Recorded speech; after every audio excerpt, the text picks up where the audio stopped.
All right. So I've got a couple things today, and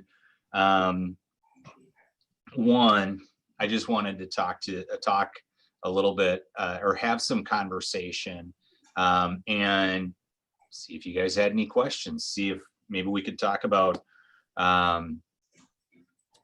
steps or things that you're taking or doing personally to take yourself to wherever it is you want to go.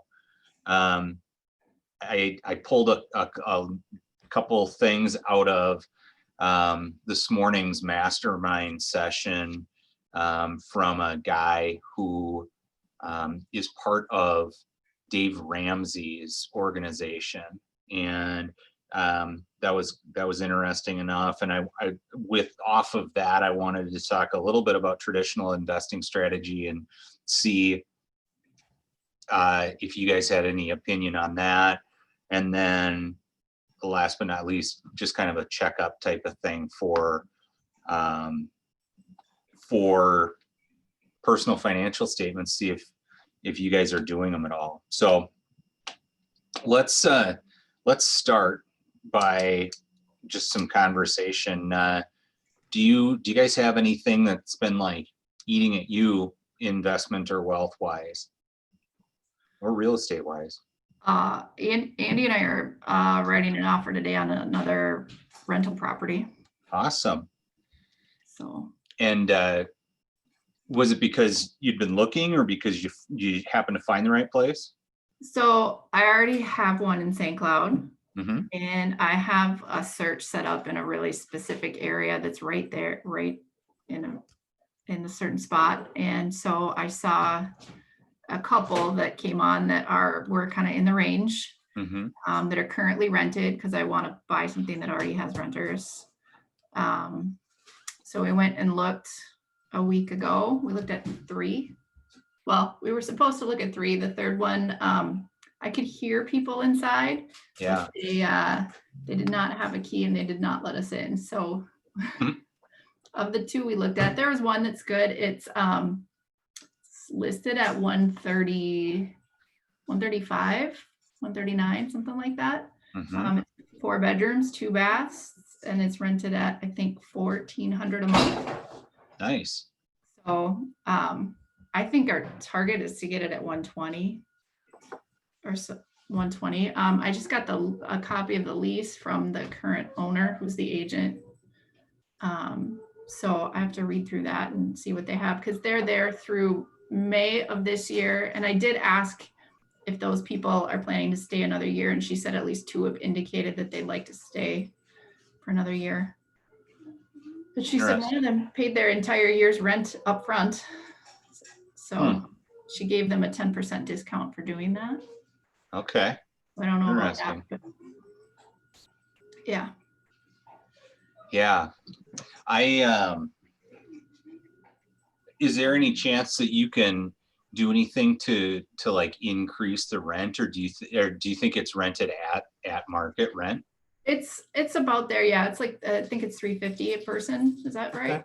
Something like that. And then, for what it is right now, and for them in it, I mean, it's fine. It's a college rental. It's not a beautiful property, but like, we bought our last one at 105 and spent, I don't know, 12. You'd have to ask Andy the specific numbers, but 12 or so. We redid both bathrooms and have it rented out through May now. So that's one where we could refinance it and take the money out. Otherwise, Andy has a 403B that he can borrow against, and then he just pays himself back. Yeah. So we've got cash in our investment account, but he's like, well, we can leave the cash in there and I can just borrow against that, because he's just paying himself back. Right. So he does more of like the which accounts and where does everything come out of. Right. Where I find like, I'm the, okay, here we have some opportunities. So that's kind of how we work it. Right. Interesting. Well, that's good. That's exciting. Glad you're working on it. We as well are on the search. We've got we completed half of our 1031 exchange on Friday, Well, and that's the other thing. She did tell me, she said she wants to do it on a 1031 because she asked when we wanted to close. the seller. Yeah. Okay. Yeah. So yeah, we closed on our property that we sold on Friday, and then we had already purchased one of the properties that we're replacing it with, and now we need to buy another property. We've got, I don't know, something like 42 days or something like that to figure out where or what that property is. So we're kind of working on that, but Because then, so if she wants to do a 1031 and like she has no properties identified or anything, would it make sense then that I would be closing in January then? So she has all of next year to find something? well, she has 45 days from the day of closing to address or to identify a property. So, and then 180 days to actually close on it. So, like by giving her a bit more time like that, or by putting the closing in January, she has more time to find the replacement property, which I don't know, most or a lot of the time when people are selling an investment property and they're going to be selling it on a 1031, a lot of times they'll have a property identified that they want to purchase anyway. So is there any tax benefit for closing it this year versus next year, or? not that I know of. I mean, yeah, not that I know of, not really. I mean, not unless you, and I don't know. I mean, it'd be anything I can think of would be so minimal, it wouldn't make a difference, like, right? Like it's more like a offset of the costs or something like that, which it wouldn't really matter. So we've looked at a couple other properties too. We looked at one out in Delano that was a renovation property, and I don't know, haven't found anything yet that's real exciting.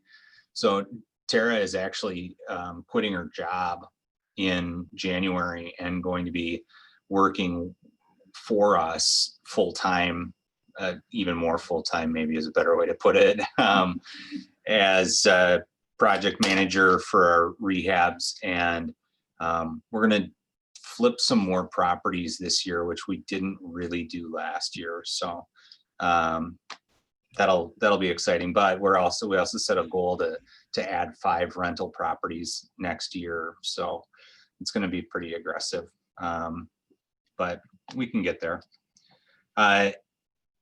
Something that came up in the masterminds, the keynote speaker from the masterminds today was, and again, he said he was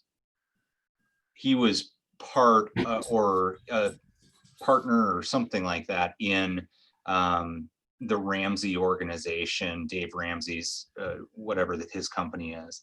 And this guy said, so like they polled like many millionaires, like, I don't know, it was like 10,000 or something ridiculous, right? It's a big number, so it's not like 5. Okay.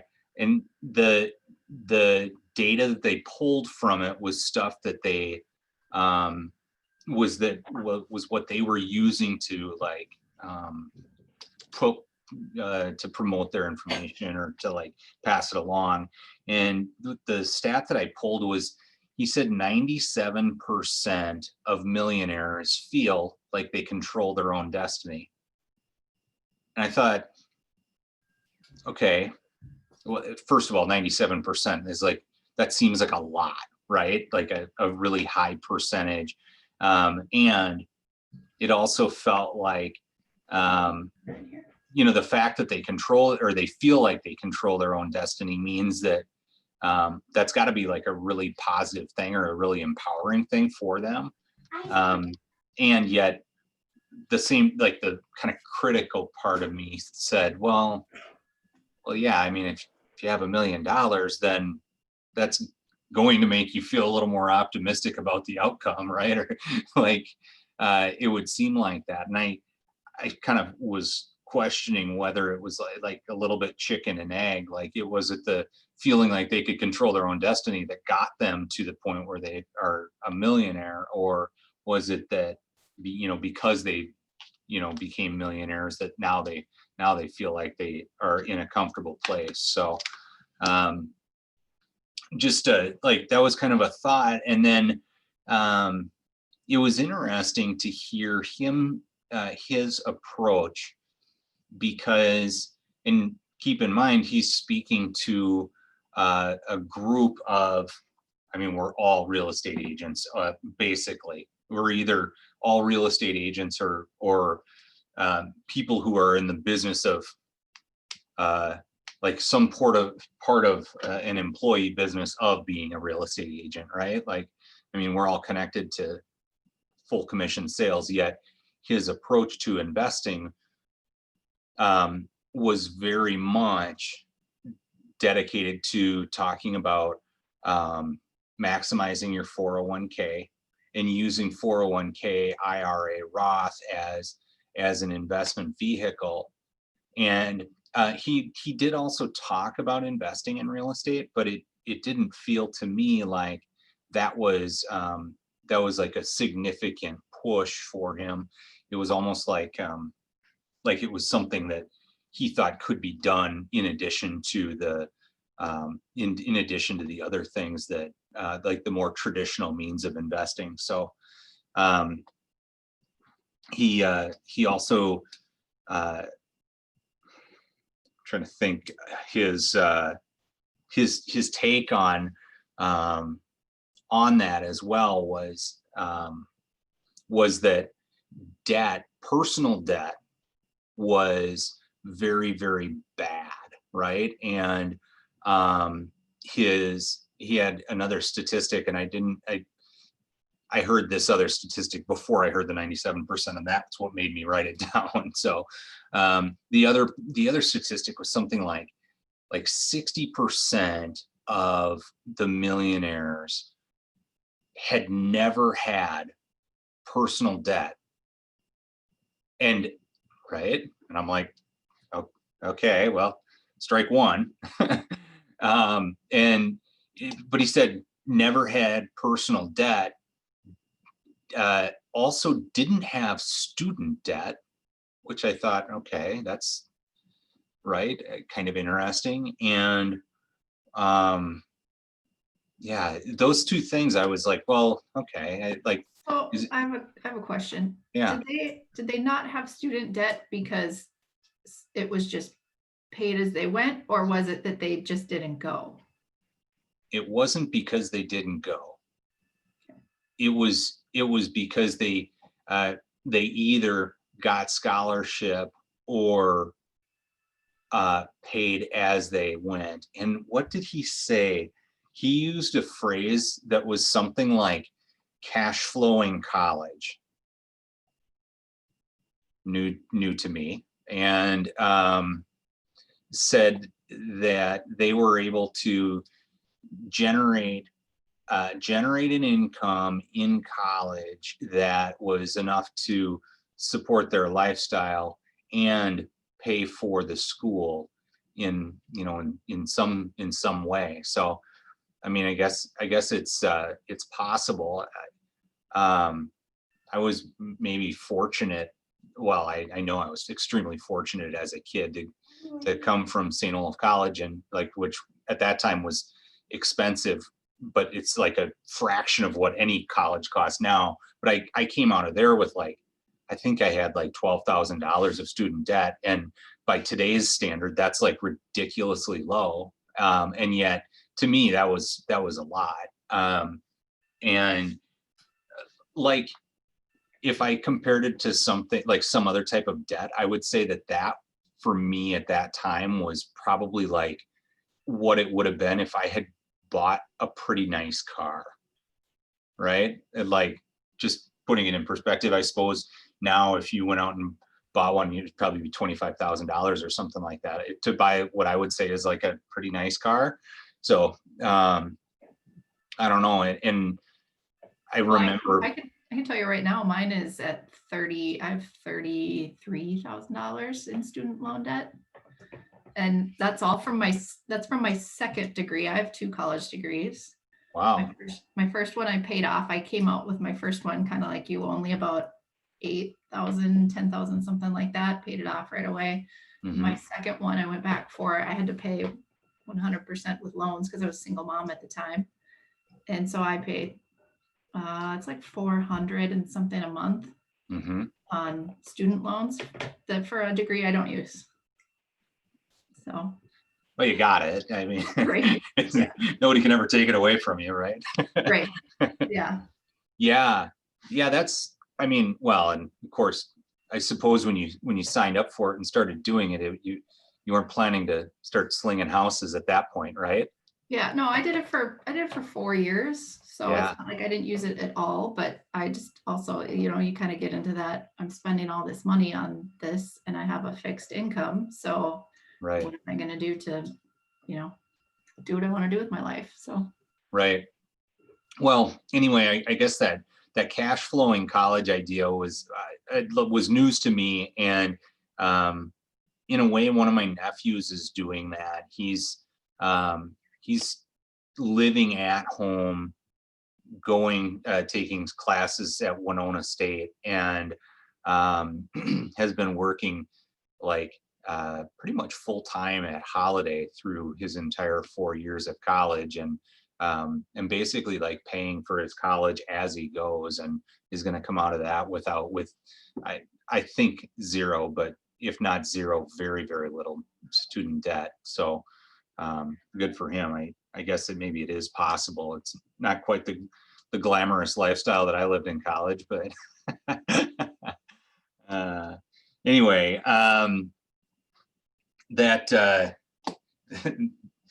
that other part is not having consumer debt, and he said these people said they never had consumer debt, and I just thought that was it seemed kind of unfathomable, but you know, I mean, maybe the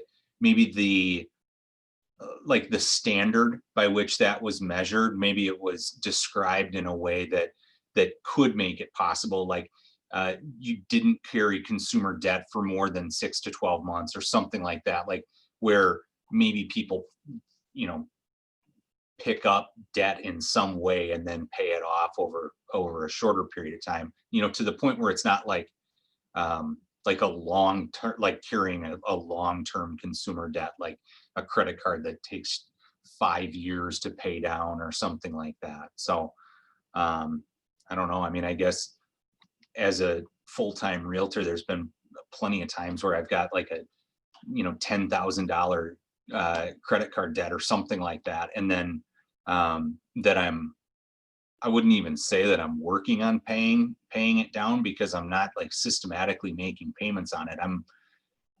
I'm basically carrying it until I get to the point where, you know, I sell, you know, 3, 4, 5 houses and just pay it off all at once. And that's been something that, I don't know, that we've done. So I think his point though was living within our means, and not living a lifestyle that exceeds your income to the point where you have to finance it. And I mean, that's a recipe for disaster, undoubtedly. I guess I wanted to hear from you guys about an investing strategy, and wanted to know if you guys have a plan in place that you're like executing on a systematic basis, as far as setting money aside monthly. And I guess I'll leave the question there. Are you setting aside money monthly, or systematically anyway? I guess it doesn't have to be monthly.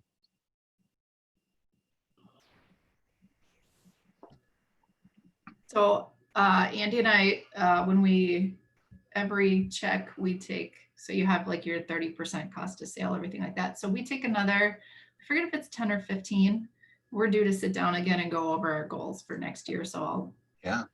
I know more about it once a year, and Andy tracks it more, but we take another 10 to 15% out of every check. It goes into our account for purchasing investments.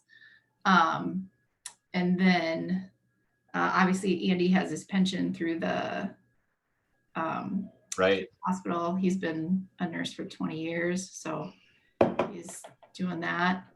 And then our goal as far as the rental properties is to purchase whatever number it ends up being of properties to get to 10,000 a month coming in once they're done and paid, so that we have a specific number to work towards. I think our goal is to purchase a property at least every other year right now, while we still have some of those other debts, like we have my student loan debt, some of that stuff. But purchasing something at least every other year for the next 5 years, and then once year 5 hits, every year, and Awesome. working that way. So that's kind of the basic overview of what our goal is. Very cool. Yeah. That's great. Jacob. Yeah. Everything's always inconsistent for me, but what's new? Yeah, so right now I'm just trying to keep things kind of loose and liquid in case any opportunities do come up, and just kind of for getting started. In the future, in addition to rental and real estate investment, I plan to keep at least some of it in your usual retirement funds, Roth IRAs, 401ks, stuff like that. And I'm actually a really big fan of just like putting it in an index fund and then not looking at it for like ever, like checking it once a month to make sure it's not exploding, but not even touching it. I feel like that's my preferred route when it comes to anything like stocks and bonds. And I haven't had enough experience in either of those to say whether one is better than the other, what percentages of money will go where. I'm just trying to save as much as possible right now and give myself as strong a bedrock as possible to start on. Right. Yeah. That's awesome. That's awesome. No, and I do think that that keeping yourself in like at least a reasonably liquid position, I think that puts you in a position where, you can take advantage of opportunities when they come up, but you can also be prepared for things that happen, and it doesn't put you into a year-long or 5-year-long or lifetime death spiral or whatever, because I think that there's plenty of things that happen, of course, that just come up that may require cash, or whether it's an opportunity or a disaster. Things just happen. So being in a position to take advantage of that is really important. Something that I thought of, Jacob, for when you were talking, and it's because you're young and in a good way. And that is,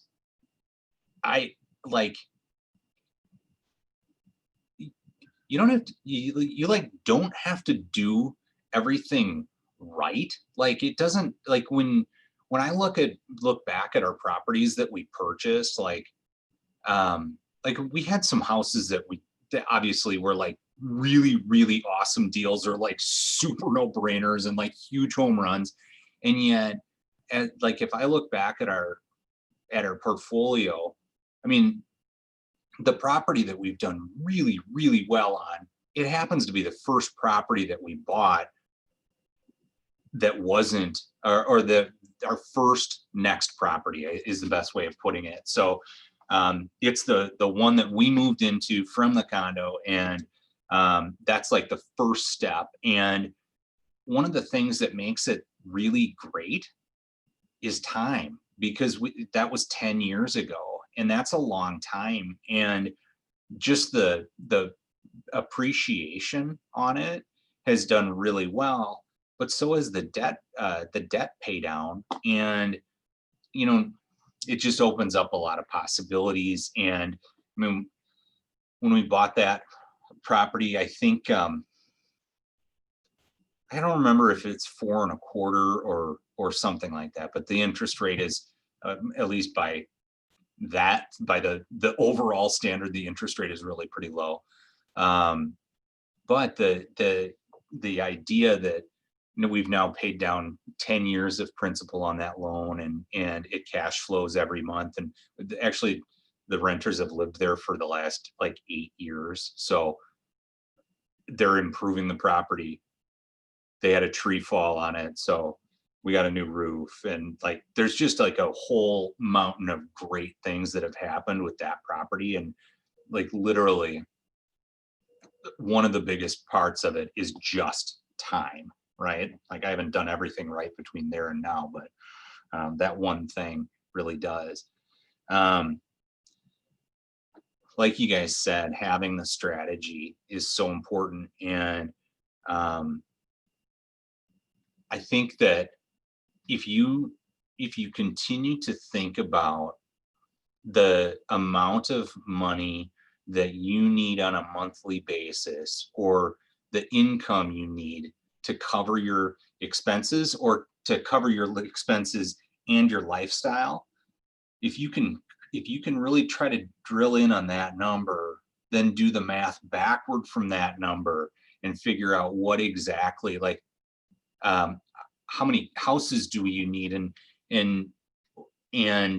how many, like, what value does that number mean, as far as like a property value number or return on investment number. And I think that's where we've continued to like just manipulate our model. And I would say that we generally keep our expenses, besides travel and dog, like besides those, and car, I guess, damn it. Like besides those things, we really do lead a pretty efficient lifestyle, like as far as not overspending on stuff. And yet our model originally was we wanted 10 properties, and those 10 properties, like the concept was, we're going to take those 10 properties, we're going to pay them all off, and when they're paid off, the income from those properties can fund our lifestyle. We don't have to work, right? And what's changed along the way is that now we've determined that, you know what, we don't even need to pay them off. If we buy them right and do the right thing and apply our system to it, we can buy a property and have it cash flowing like, I don't know, $500-600 in 3 months. And as long as we did that enough times consistently, that we could get to that passive income number, that let's call it income. I don't know that it's truly passive. We get to that income number a lot sooner than we would if we were simply using the previous version of the model. Not that there's anything wrong with it. We just didn't necessarily want to put that much time into it. So that's where I think, as long as you're thinking in terms of what the model is, continue to manipulate it over time, and figure out what's going to work for you. I mean, like I say, ours is constantly evolving, and there's a reason we're trying to put another 5 properties in our portfolio this year. And it's not because we're making so much money that we don't know what to do with it, right? So something else, one other thing that I thought of on that is, we, like a week ago, were notified by our tenant that their kitchen sink was like overflowing, and like we had some drain problem going on. Well, it turns out that the sewer line, it had collapsed. It's a 100-year-old, 120-year-old house in duplex in Minneapolis. The sewer line collapsed, and so we have tenants who, of course, continue to shower, and I don't know if they were going to the bathroom. It kind of stinks like it does. So like literally all sorts of nastiness going on. So we went from like having a drain clog, which is fairly common with the number of houses that we have. We end up having drain clogs often enough. And then, so we went from that to like having the sewer line collapsed. And it went from inside the house to outside the house. And it went from it went from like $200 to $2,800 to probably more like $10,000 now, which really sucks. And yet for me, Tara deals with the problem a lot more than I do, which helps with my mindset around it. And yet I deal with the financial side of it, about like where we're going to come up with the money, or like how we're going to approach paying for it. And I guess where I'm coming from, or where I'm going to here, is that I definitely view that happening as like a bump in the road versus like a cataclysmic disaster. And certainly having more properties has put me in a position where I'm more comfortable with that, just because I know that we have other cash flow coming in, and we will be able to pay for it with cash flow from other properties. But if, for like a single property owner, that problem would have been like a pretty serious problem. A $10,000 deal that's expensive for anybody. And certainly might even be something that could, put somebody kind of out of business if it ended up happening that way. So, or if they like didn't have credit cards to pay for it, or, whatever. So I guess my thought on that is keeping the right mindset around it and understanding that things happen, and that's just kind of part of the game. At least for me, Tara, we went through the same thing with appliances, and I may have talked about this in the past, but with appliances, she was she was really getting beat up about these appliances, and like the problems and service calls, and just felt like we were hemorrhaging money. And the reality of it is that, so in our houses, we've got a washer and dryer, refrigerator, range, microwave, dishwasher. So we've got six appliances in every house, and we've got 20 houses. That's 120 appliances. Like just the odds are getting pretty shitty against us, that's not going to be a very good situation. So keeping it in perspective on that, because it would be like furnaces, we do have our fair share of furnace problems, but it's just part of owning a house, really, and spread it over a number of houses, and it starts to become more and more. Have either of you guys completed your personal financial statement? Not yet. If I have, it was a long time ago, so I don't know where it would be. Sure. I'm putting it together. I have different, that's what Andy and I are on track to sit down and talk about, and where we're at. Yeah, that's good. And I wasn't like threatening to collect them or anything. It's as much about like getting into the habit of revisiting it. And Beth, I think it's awesome that you and Andy are doing it. And really and truly, if it happened once, if you'd be ahead of, I bet, half of the US, actually probably more like 75% of the US. If you just did it one time, like you'd be ahead of nearly everybody else. And then if you did it once a year, I bet you'd be in the top 10%. And if you did it monthly or something like that, like you'd be in the top, I don't know. I mean, I think it just keeps going up and up and up. Like I don't even know that you need to like do anything with it, but I think just doing it would put you into a position where you'll start doing things with it, Yeah, and that's on it's on my goals for this year. Like as I'm putting together my 135 and my 411 and, putting all of that together.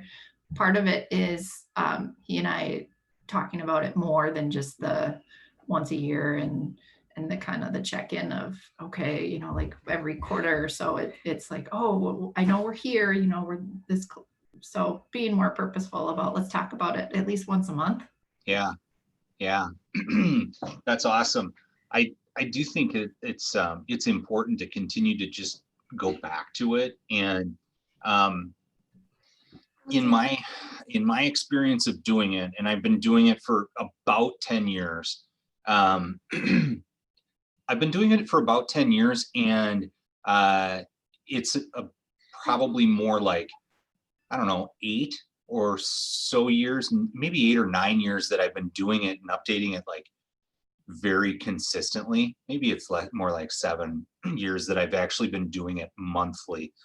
But now that I've been doing it monthly, it continues to kind of impact me when I do it monthly, that I see the gain that takes place systematically, because I don't alter on the personal financial statement. I very, very rarely alter our cash position. And by cash position, I mean like rents received or income that we've made from flipping a house, or commissions from real estate sales. Like I don't even put those 3 things on there. It's not until I actually go back and actually pay down additional debt that that any of that money actually ends up showing up on that personal financial statement. And I kind of do that purposely, because I don't want to influence the numbers too much by having a great year in real estate and then maybe taking 4 to 6 months off or whatever I do, and then and then all of a sudden, like my net worth number has gone way down. It's cool to see that systematic actually increase. I would call it a decrease because it's decreasing the debt, but at the same time it's increasing the net worth. I would say that the other thing that goes along with that, specifically Beth, because you talked about it, was the more you end up looking at it, I think the more it ends up becoming like that thing in the back of your head that's like that's like pushing you to do those other things. And I mean, it certainly ends up being something you guys can talk about all the time. Not like you have all this time on your hands to just sit down and chew the fat, I mean, you've seen the small child circling, so. Yes, I'm familiar. Mm-hmm. Yeah.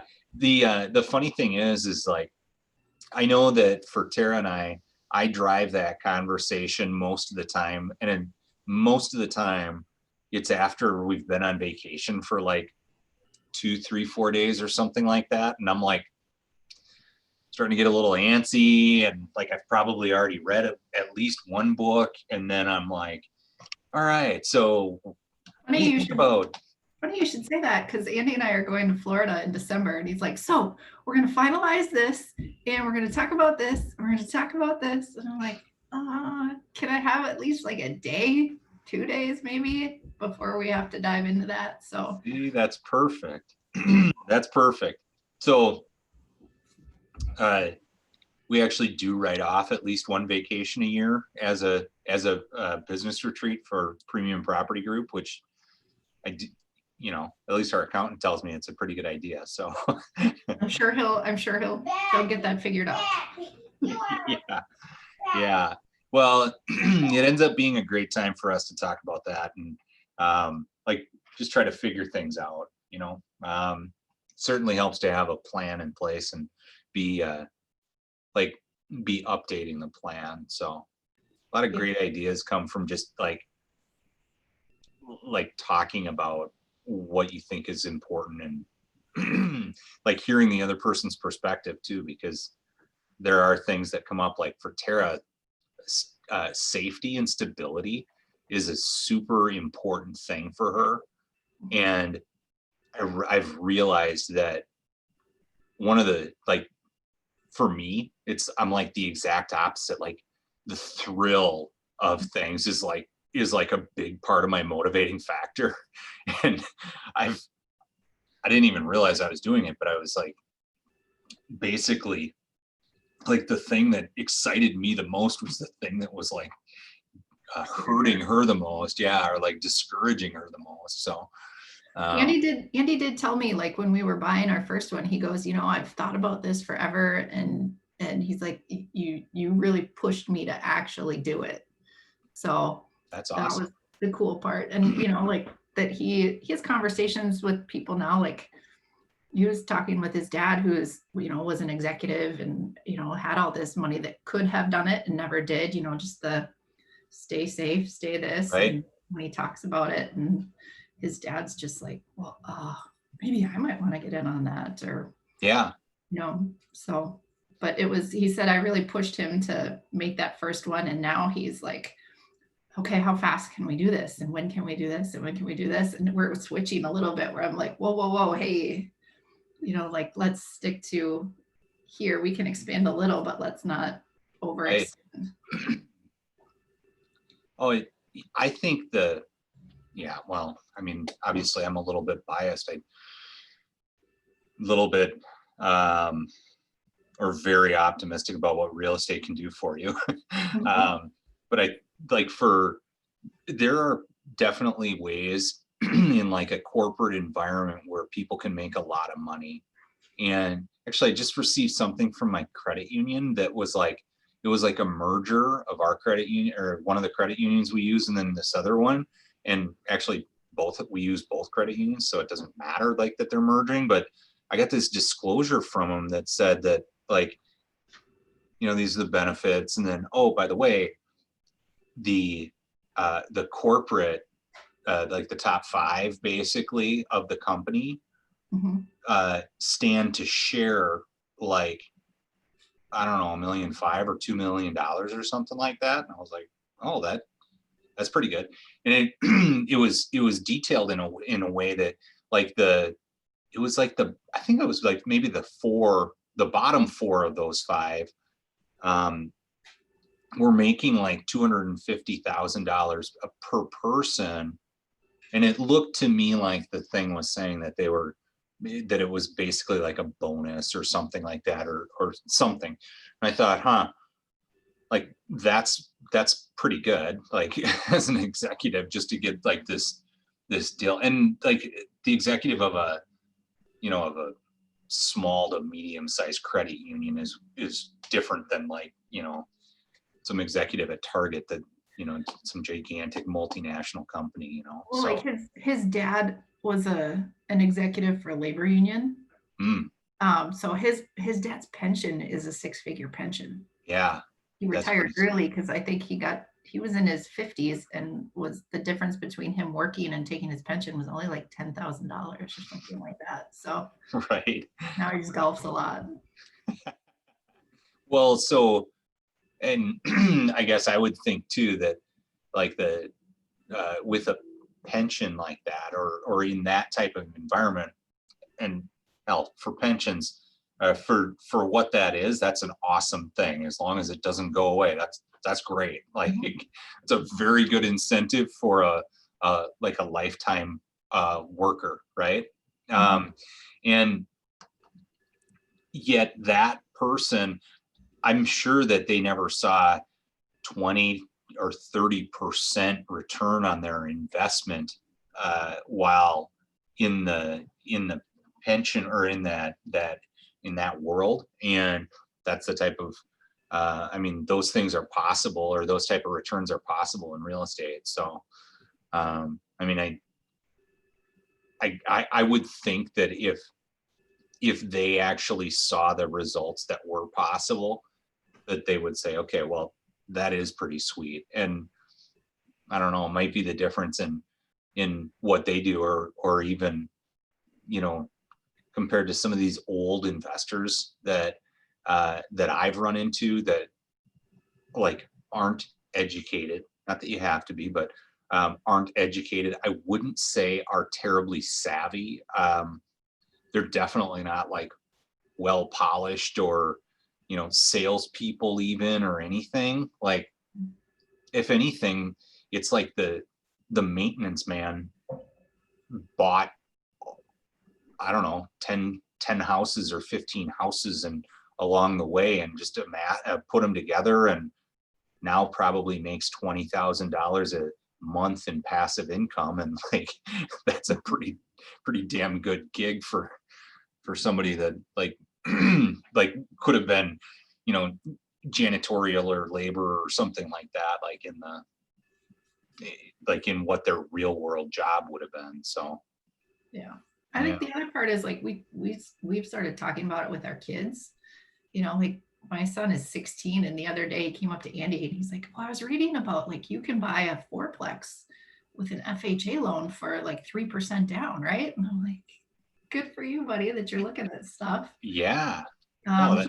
He's talking about like, you know, like, does he do a traditional 4-year college? Or, you know, we've talked about the shortage in trades and how they're making so much money, and like, do you learn a trade, and as you're doing that, you know, go that route and just, you know, buy as you go and rent to your buddies and make money from them, you know, kind of that cash flow through college kind of deal. Yeah. So we've been talking about that with him, and just, you know, looking at it a different way and talking about it a different way than our parents did, where it was get a job, work 9 to 5, and, you know, save. Yeah. Contribute to your 401k and call it good. Right. Right. Yeah. If I were talking to a kid right now, I mean, I look at like the wages or what we pay for like mechanical contractors. Oh my God. Like those guys are just killing it. And you know, maybe it's right now, but they do make a good amount of money. It's something that you can do as you can do it as an employee, but you can do it as a self-employed person too, and potentially make a little bit more. You don't have to take it to the level of being a business owner and having other employees necessary, or other like labor type employees. You might have an office staff that does it or something like that, but and then you're developing skills and probably relationships with other people who are in the trades, and can then take that, get into buying some properties, and do really well for yourself. So well, yeah. The trade labor issue versus paying for it, and you know, it just helps you keep cash. And yeah. I think one thing that I've found with some of those kind of we'll call them do-it-yourselfer owners is, I think that ends up holding them back in maybe well, I don't know. I guess maybe it's me putting that on them, because like on what their potential could have been, but like doing too much on their own versus like at some point just being willing to hire stuff out and not always doing all this labor, because some of them talk about how they're always working at all these properties and stuff, and that part like seems like a big missed opportunity, because if they had maybe just taken a little bit less of that money, taking a little bit less of that cash flow and just put it into paying other people to do that work, I mean, their lifestyle might have changed pretty dramatically. So yeah. Well, I definitely would, for each of you, recommend getting back after that personal financial statement and doing it, going through the exercise. So going back to that part, I do think it's important to do it. And if you can do it the first time takes a lot of time to like get it. Every time you do it after that, it'll get a little bit easier and a little bit easier. And now, I mean, other than taking, it can sometimes take a little bit of time to like log on to stuff to get information, but most of it's on my phone. Most of it now is on face recognition app. So like, I mean, it takes me 10 minutes to really fill out or to like refill our personal financial statement now or update it. And it makes such a big difference. And it like gives me a feeling of where we are. So I would totally recommend doing it and, you know, using it as a tool for motivation. So. On my All list, right. it's there. It's just, yep. Well, Andy will be the first one to tell you I am really good at the big picture. I'm really good at that. Well, just put the gremlins to bed at night, and if they're listening, don't let them hear me say gremlins, but just put the gremlins to bed at night and do it. Take an hour and do it at night if you have a little bit of energy left. So. Well, apparently I have a trip to Florida where that's all I'm going to be doing. So. Awesome. All right. You guys have anything else? No, that was interesting though. The no student loan debt, the no, right? Like must be rough. Right. Yeah. The thing he didn't say in that whole part or in that whole conversation was he didn't say what to do if you already have. Actually, no, you know what he did? He used the classic Dave Ramsey, like the waterfall technique. Take all of your stuff and then pick the very smallest one, pay any extra money you have toward that, get that paid off, then use the additional money to pay down the next lowest. So he did say that. We kind of did that when we cap, you know, with the extra whatever.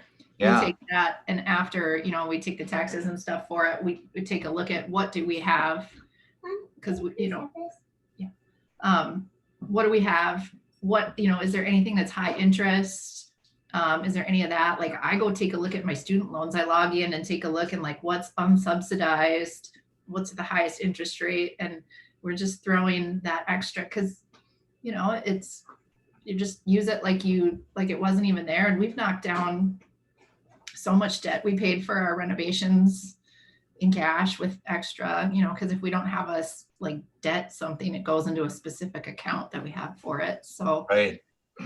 Just using it that way. Yeah, that's I did the same thing with credit card, line of credit, and gosh, we did something else.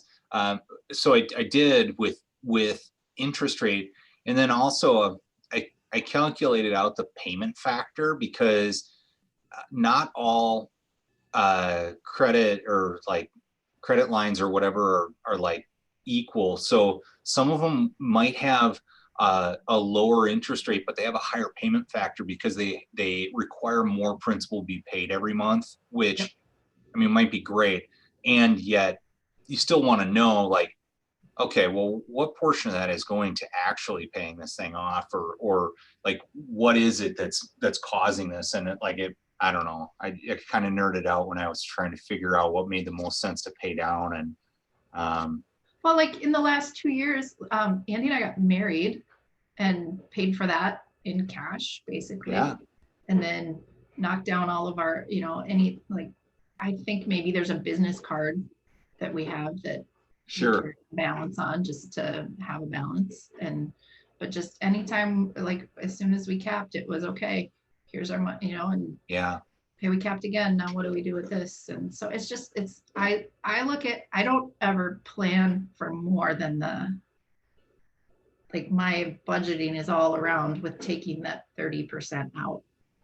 And then when I get it, then it's like, let's take it and do something with it. That's pretty cool. Yeah. Trying to like, that live in your means thing. If I can think, Right. I can like talk myself into this is where I'm at. Then Right. when that shows up, then I can do that. When you guys earn commissions, does it go, do you have it go into like a business account, and then you pay yourselves like a salary or or whatever out of the business account? Andy does that. Yeah. Okay. Yeah. So I have like my old one from when I first started. And then when Andy started as well, we got his set up, and then now everything everything goes out of there now. So I actually don't have mine account anymore. So everything goes into the business account that Andy set up. Mm-hmm. Got it. Yeah. I think it's smart for people to do that and set it up so that you've got at least somewhere else that money goes other than into your personal checking account. Because no, I've never deposited anything into my personal account. It like gives me heartburn when I hear about people doing that, because it's just because I did do that when I first got into real estate. I was like, hell yeah, I got 25 grand in the personal checking account. I $1,500 a month in expenses or whatever it was. I was like, holy. Until the first tax season rolls around. Yeah, exactly. Yeah, exactly. So true. Yeah, no, I think he's got like, God, what does he have? Like 30,000 or something like that in our tax account, 30, 40. Yeah. City. And last year, it was the same thing. We actually overpaid into our tax account. So and he pays the quarterly ones, but even after finishing and, reconciling for the year, we had an extra, I think, 8,000 that he pulled out in taxes. So I think we used that as, for something for maybe he paid off my ring. Apparently that wasn't cheap. Right.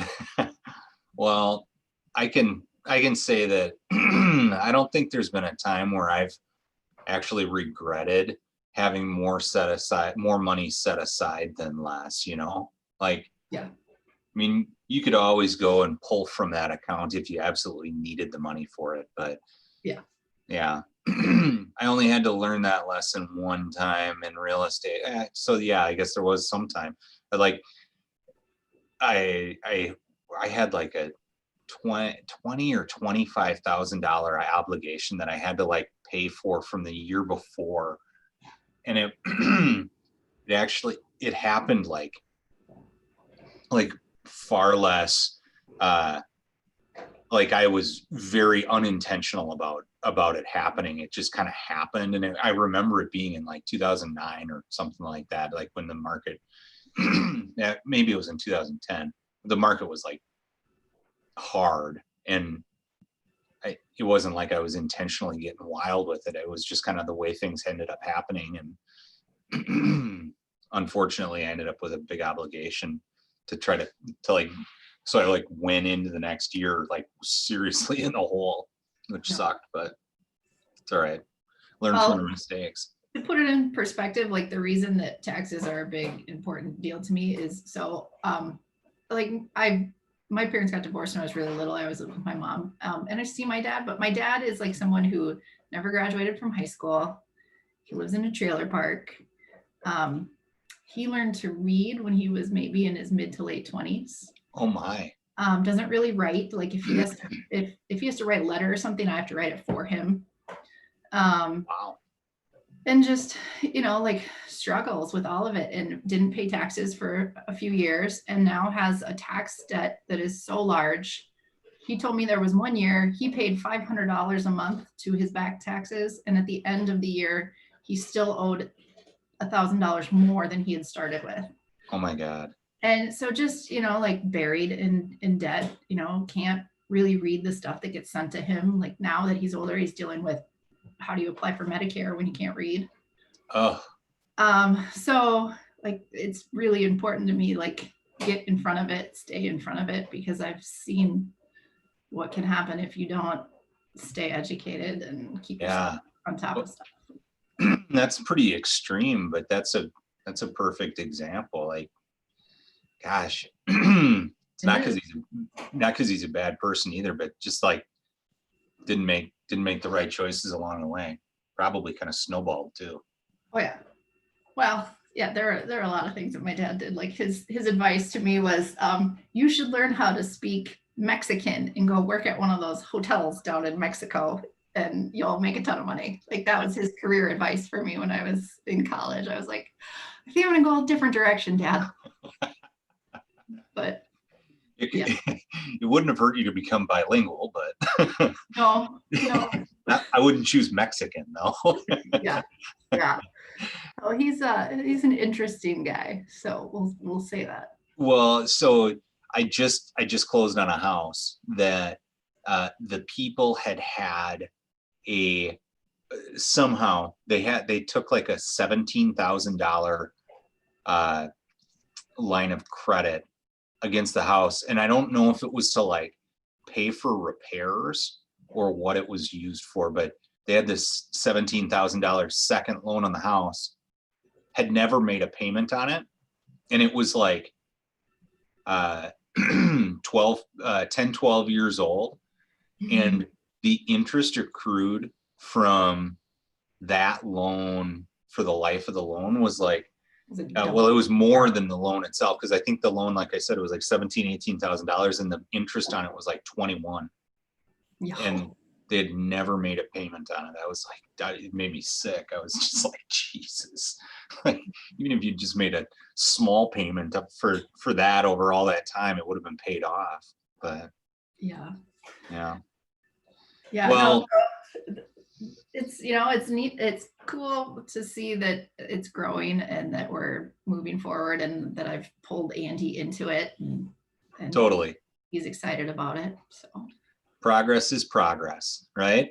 Yeah. So we'll see you next month if we have another property. Sounds good. Take care, guys. Thanks for coming. Bye. See you. Bye.